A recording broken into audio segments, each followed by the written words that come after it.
One of the most common topics, we're trying to get to the common topics first and then we can kind of dive into other ones, but one of the most common topics is about conflict in relationships and in marriage. People always ask you about arguments and how we resolve arguments and all the branches to that tree. So today we want to talk a little bit about that. For the millionth disclaimer, this is just us.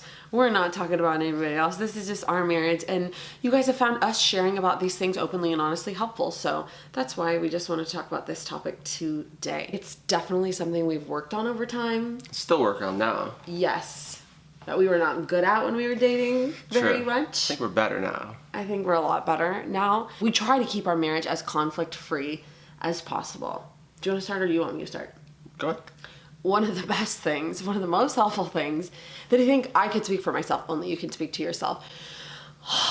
Over the past 6 years, I've actively worked to be quick to apologize. I agree. What? I have worked so hard on this because it is so easy in life. I don't know if you feel me or if you feel me watching. It is so easy to just hold on to stuff and be like, I want to be right. And whatever, right? Do you know what that internal dialogue that I'm talking about? Mm-hmm. My goal is to be as Christ-like as possible.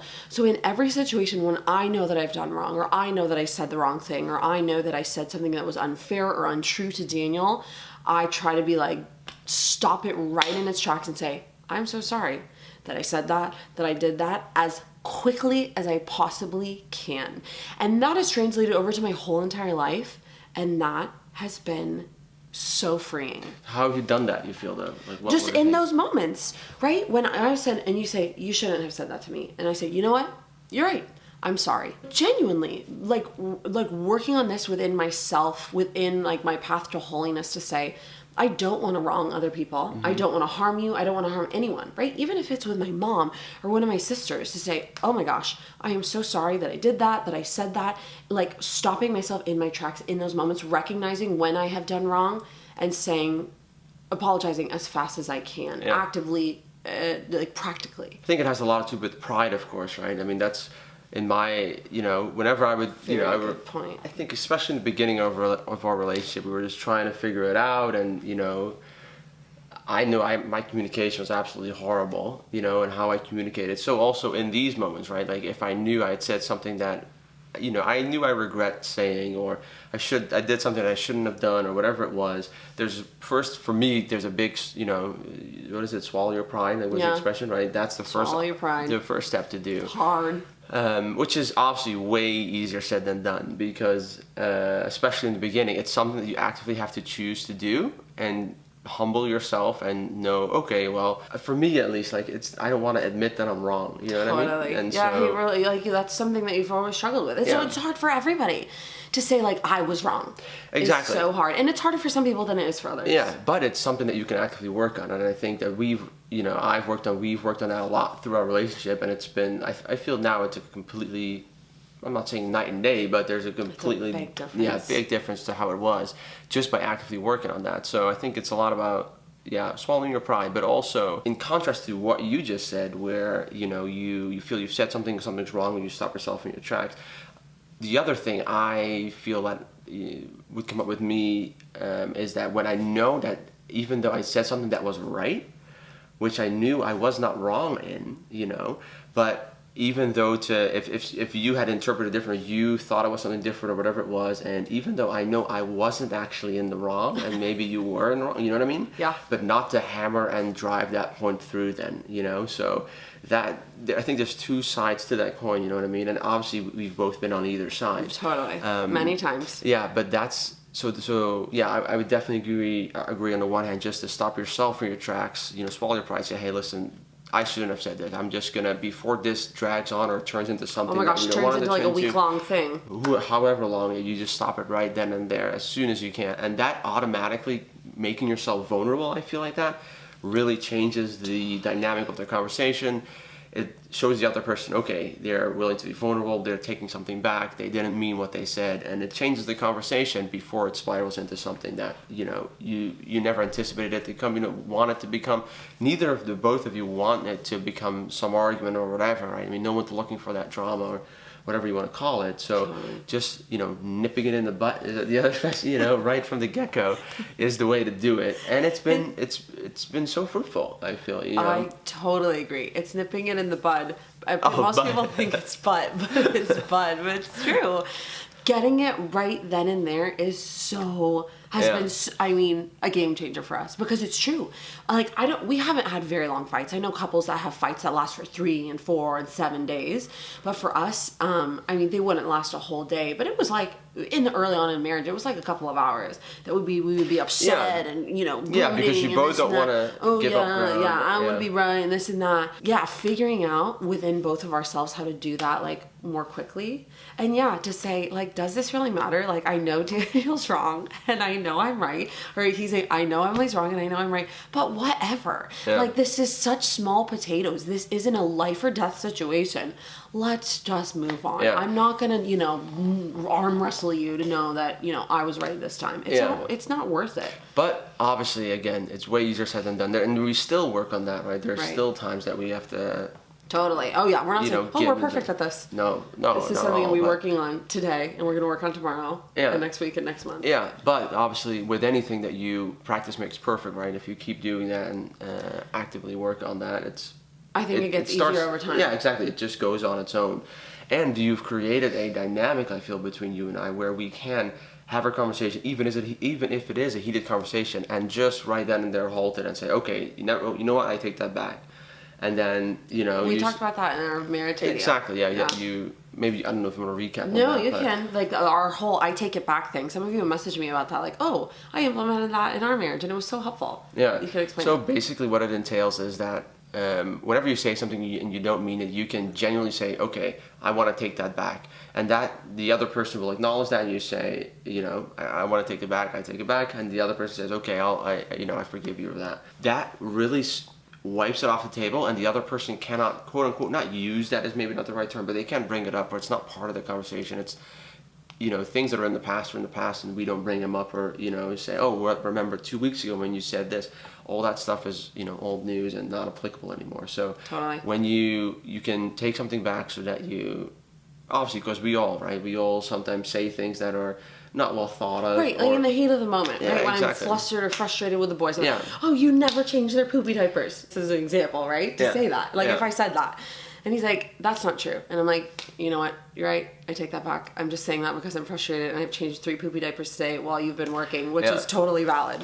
But on the, just maybe a little side street in that is that words like that, like never, or, always, or, those words, whenever we hardly even use it now, I think, because I would just always point it out immediately. And totally. I said, what are you talking about never? Like, you can't say never. You can't say always. These terms are unrealistic, I feel, to... Well, they're just not true. Exactly, and that's why. And that helps us avoid conflict a lot, too. Yeah. When you say, oh, you never do this, or you always do this, like, it's just not true, so we don't use those words. And I think that helps us to avoid conflict also. I think one of the helpful things is, like, looking at, like, the goal of our marriage, right, to help one another grow in holiness and things.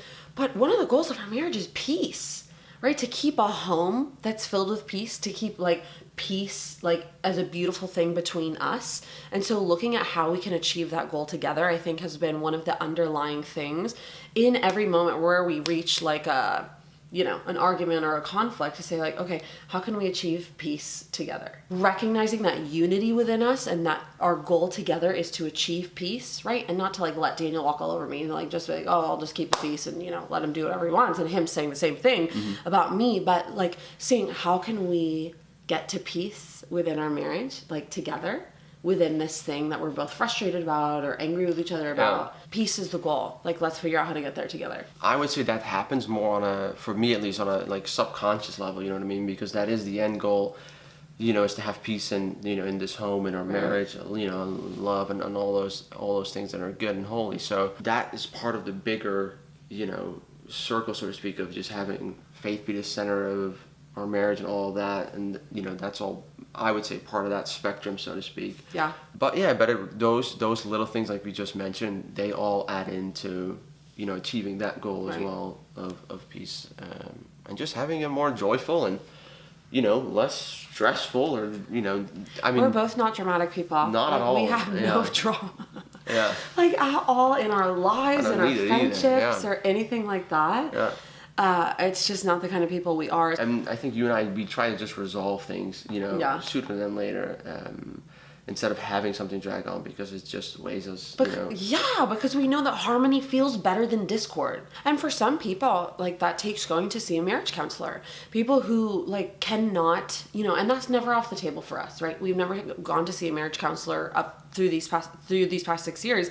But that's always a thing where it's like I know I've talked to so many women, so many close friends who said we couldn't figure out how to resolve arguments together. We just couldn't. And we needed someone to sit with us to say, like, to help paint a really clear picture of what was happening and where we were both coming from, to help us get through those arguments and get to that place of peace together, because we couldn't do it on our own. And I think that's something that's really important to remember as well. Within marriage, especially looking at marriage, that's just, like, can be such a helpful thing when you just say, we cannot come to a place of peace. Like, there's someone that can help you try to figure out how to get, try to get to that place. Years ago, I saw a woman write online about how her husband made an honest mistake, and how she in her own life had, like, I think it was like she had run out of gas or something at a gas station, and he had gone to the totally wrong one. And she said, years ago, I would have been so upset with him. Like, how could you have gone to the wrong one? And I'm so upset and blah, blah, blah. And she said, everything changed in my marriage when I just, like, realized that there were going to be times where my husband made a mistake, right? And you could speak from both sides. And I, like, if it's an honest mistake, I have to realize that he didn't show up at the wrong gas station on purpose. And that, like, he was trying to help me and trying to do his best. And I think that's something that can come up a lot too. Like, I make a lot of honest mistakes, Daniel, I'll tell you. I forget this and I do that. And he could really, like, get upset with that. But the mercy that we can afford each other in those moments is also very important, to be merciful, right? Yeah. Going back to how can I be Christ-like? Mercy is a huge part of that. Don't I make a lot of honest mistakes? Yeah, and that's what they are, though, honest mistakes. And as soon as you realize, as the other party, then, that it's an honest mistake, you're not intentionally doing this. You feel upset with it as much as I do, you know what I mean? Totally. Yeah, but it is funny just thinking back at it, just running it through my head, how, obviously how we've grown in that, but also how you become more aware of, even though they're honest mistakes, there are also things that you can work on, right? So there's things that can be repetitive, and we all need mercy, each and every one of us, day in and day out. So showing a bit of that to, our spouse or neighbors or friends is what we're called to do. Totally. But that is a big aspect of it. But yeah, humbling yourself, right? I mean, that's just, like I said, swallowing your pride, humbling yourself, being merciful. Those are the key components, I would say, to overcoming those difficulties and those arguments, and being honest with yourself as well, like being honest with yourself, saying, hey, I'm not perfect, Totally. I make mistakes. I'm going to honestly try to do better. It's not going to be, an overnight change. It's going to take work. It's going to take effort, but, I'm genuinely trying, and put in the work and show the other person that you're actually putting in that work. Like I said, even if they're honest mistakes, whatever it is, you can put in the work, and it's going to be tiny, small things that just build up to frustration. Like when I put the diaper through the wash.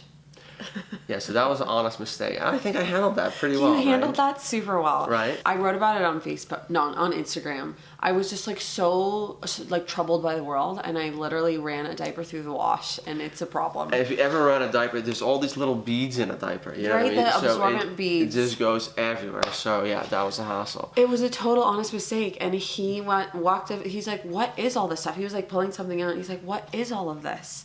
And I was like, oh my gosh, I was about to unravel. And I did unravel. I bawled my eyes out. I was like so frustrated with the world and with how much people hate each other and just the whole thing, that the diaper was the icing on the cake. Yeah. And he was like, okay, you know what? Really merciful to me, like knowing she didn't put a diaper through the wash on purpose, right? She didn't just say, let's just wreck the washer. Let's just chuck a diaper in there. And he's like, all right, like I'll just take care of this later. Knowing that I was a little bit of a fragile Franny in that fragile flower. Fragile flower in that moment. And that the only thing to show in that moment was mercy. Not to say like, what are you thinking? But also mercy, but also peace, and not to be like, why is it like all the stuff is this junk everywhere. Right, and he had to clean the whole dryer out in the night, and you were just really merciful. That was one of the most recent things I can think of. Yeah. Well, I could think of another one. Okay. You called me, say that you bumped the door into that Oh pole. my gosh. Yeah. So, but again, honest mistakes. I bumped You know into what I a mean? pole. You know, but I was honest trying to mistakes. avoid a child. Yeah. Good. And what did I say? I said, all right, It was I'll take really care of it. He Yeah. was really merciful. And I think the coolest thing is witnessing your spouse's growth in marriage. Yeah, I It agree. is so cool to think about, right? And I'm not saying, oh, you're a bad person back then or whatever, but to think about how you would hold on to things like a year into our marriage compared to how if something happened tomorrow, you would do things so differently, and you do. It is so cool to witness your growth. Yeah, and I think that's something as well. I think anyone watching this, if you're married, but also if you're dating, if you're single, even right, to start applying these things. It's fruitful to live in where you're not holding on to grudges, where you're not getting upset about the littlest things that have absolutely that doesn't do anything for you. You know what I mean? Or to wreck your day. I mean, there's been a lot of times as well in my past, or with friends or even family or stuff like that, where people would get upset about just things that were completely irrelevant, but it could it would ruin a day, because someone just can't get over something. And I'm sure a lot of people, and I'm sure you've experienced, a lot of people have experienced that, where people just hold on to little things that may have absolutely they're not important in the grand scheme whatsoever, but it can just wreck a day. And being able to stop that right then and there and say, hey, I'm not going to have this wreck my day, your day, or anybody else's day. I'm just going to get over this and move on with my life. And that's been such a, I don't know, more freeing way of living. You know what I mean? You're just living your life. You're choosing joy, and you're not, being bitter about things. And Totally. Yeah. I wish I would have worked on that more as a single person. I wish as a single woman I would have worked more actively on that being quick to apologize thing, because I started working on it more like within our marriage, and it would have helped a lot in the first years of our And dating marriage. and all that. Oh my gosh, it would have helped a Yeah. lot in dating Yeah. to work on that for sure. So that's just a little talk. Subscribe right here for more videos to get notifications when we post again, and we will be back soon. Bye. See ya.